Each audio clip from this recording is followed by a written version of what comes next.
Hola amigos, hello friends, my name is Denis Lifentsev and this channel is about cross-cultural communication. Today I want to tell you about Mexican communication style and I'm super glad to introduce my amazing guest speaker.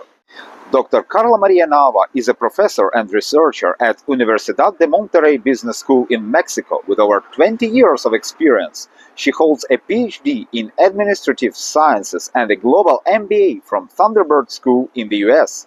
Dr. Nava has collaborated on international projects with the Inter-American Development Bank, the Center for the Sustainable Development Goals for Latin America, and Mexico's Secretary of Education. She is also a visiting scholar at Universidad de Guadalajara and Rice University. She currently serves as Mexico Country Director for the Latin America and Caribbean chapter of the Academy of International Business. Professor Nava, may I start with my traditional first question? How would you describe Mexicans in 3 words? Hello everyone, this is Karla Nava from Mexico. Thank you, Professor Denis, for this invitation, and let's talk about Mexico. How can I describe my nation, Mexico, in 3 words? First of all, I think hospitality, 100% sure, can represent Mexicans. Why?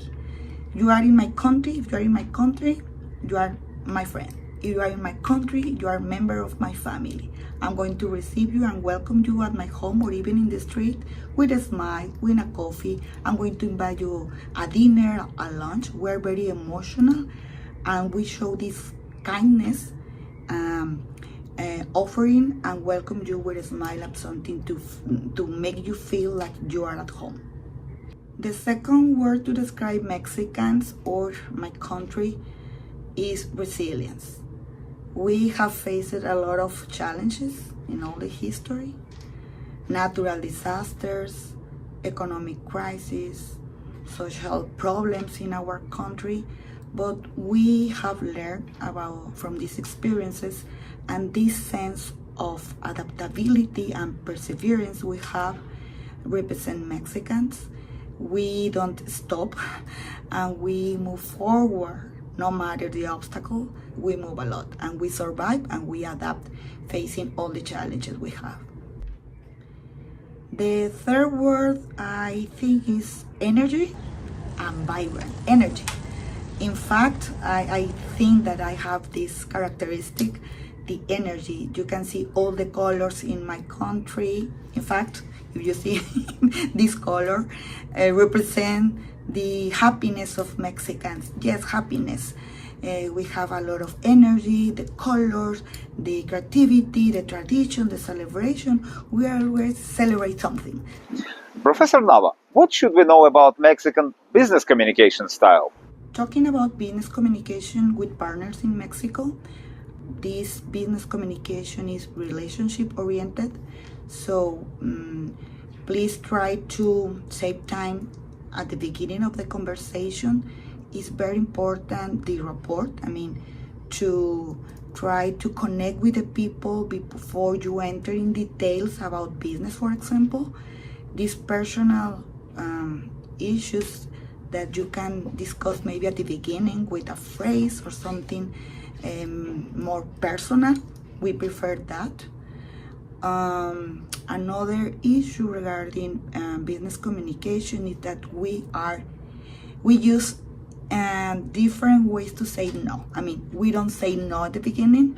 Maybe we are going to say maybe, let's see later, let's see, or let's check, or we will see. Is in somehow how we say no.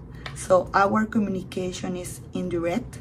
So don't be upset and be patient and try to find strategies to interpret what we are trying to say. That's why the non-verbal communication is very important also. You can see how can the Mexicans move a lot. The arm, the hands, the face, the smile. You can see the non-verbal communication always is important and more in Mexico. What else? Talking about positions and levels in an organization are very important yet in Mexico.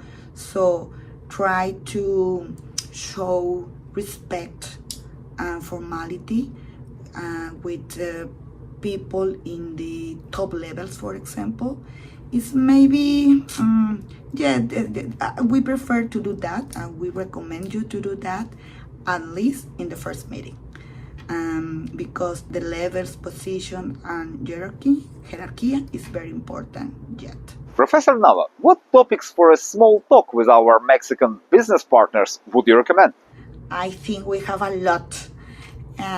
Talking about travel experiences, we have a lot of experience and a lot of recommendations. We can talk about tourism in Mexico with a lot of places to visit. You can maybe remember Cancun, Los Cabos, Puerto Vallarta, or Guadalajara with the mariachis. Talking about soccer, the football soccer in Mexico is very important, and it's part of all the conversations in all the country. We have different teams in different places, in different cities or state of the country. For example, in Mexico, you talk about Chivas or America, Cruz Azul, good topics. But also we have important soccer teams or football teams in the north part of the country, talking about Rayados and Tigres. So talking about sport, but mainly about soccer, is a good point in Mexico. Talking about family is important, because remember that we are so emotional, and this friendship, and always that you are part of my family. So if you talk about your family and my family, and talking about traditions and your circle in your home, how you move and you treat others, I think it's a good option to talk about family. Always talk about food, and mainly regional dishes. For example, if you talk about Mexico and something regional, tacos in all the country, mainly in Mexico and the north part of the country. But also you can talk about carnita asada in the north part of the country. You can talk about what else? Menudo, pozole, frijoles. So let's try and invite you to talk about food, and it's a good topic to start a conversation. So, traveling, football, and food. I personally love all of these topics. But at the same time, there might be some sensitive topics for our Mexican partners. Professor Nava, what should we avoid in conversation? I think we don't need to avoid any topic. Just be tolerant, and maybe we have sensitive topics, of course. For example, talking about poverty, crime, talking about politics, religion, immigration in this moment. But I think we need to talk about it. I recommend you, even though it's a sensitive, to talk about politics, and talking about our president that for the first time is a woman. And it's a good chance to discuss a woman. Talking about religion, I think is not really a big problem, because most of Mexicans follow the Catholicism religion, but this is a personal decision. And talking about immigration, I recommend to respect that topic, and maybe to avoid. Maybe it could be the only one. Why? Because you don't know who is with you in a meeting. Most of the Mexicans have a relative in the US, for example, or in another country as immigrant. And in this moment, we have discussions with US. Professor Nava, my traditional final question. What authentic local words or phrases would you recommend to make our Mexican friends smile? Only authentic local words in Mexico, I would recommend to use the first one, no manches.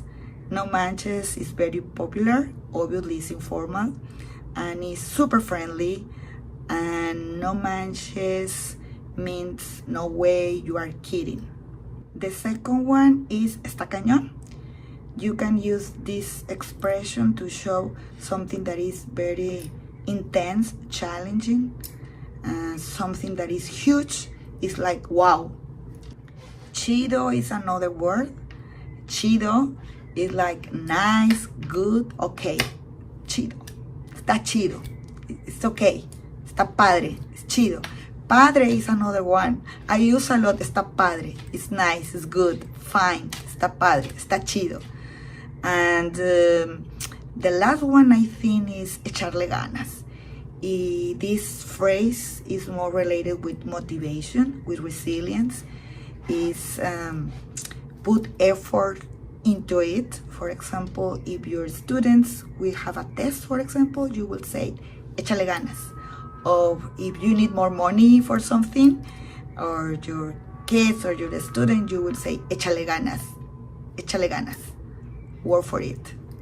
Muchas gracias, Professor Nava. Dear Karla, thank you so much for this interview. And thank you guys for watching my channel. Stay curious, stay open-minded, and stay tuned. Saludos!